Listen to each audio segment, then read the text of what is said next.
After New Year's, my wife had her assistant, Marcus Smith, host the company's celebration banquet. At the meeting, Marcus handed out bonuses to every employee, except me. Just as I was about to step forward and demand an explanation, he publicly mocked me. Quinn Foster, you've contributed absolutely nothing to this company. How do you still have the nerve to stand here begging like this? I gave him a slight smile, tore off my employee badge on the spot, and ground it under my foot. As I turned to storm out, Marcus called after me, you can leave. But you need to leave the company uniform behind. Take it off right now. I froze. Did he really not know that I was the company's actual owner? At that moment, everyone in the room was staring at me. I dialed several times before the call finally connected. Then Vivian Caldwell's impatient voice came through the phone. Quinn, what are you freaking out about now?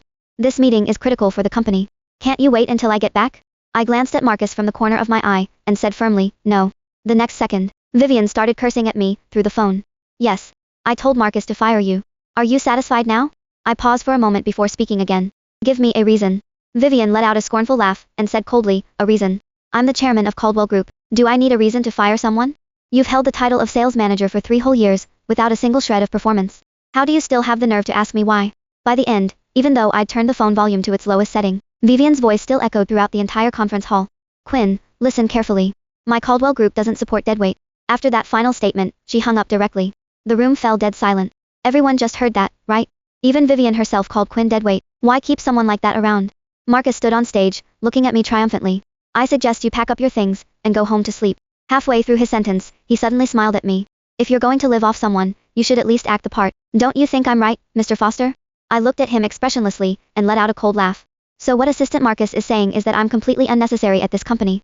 Seeing me deliberately walk into his trap, Marcus' face lit up with glee. Well, what else? During work hours, you're either on your phone or playing games. You know absolutely nothing about the business. If it weren't for your relationship with Vivian, you would have been fired ages ago. Keeping deadweight like you at the company is just a waste of resources. I held up my index finger, and shook it gently. No.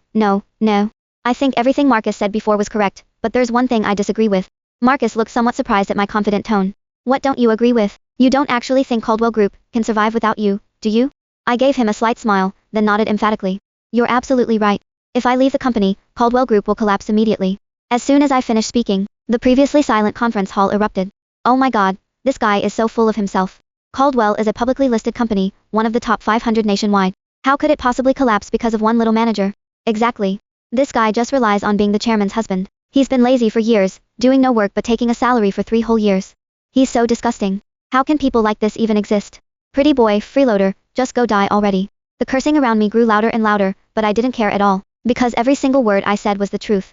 The reason Caldwell Group went from a tiny company, with just a few people 3 years ago to a publicly listed corporation with over 10,000 employees today was entirely because of me, or rather, because of the power behind me.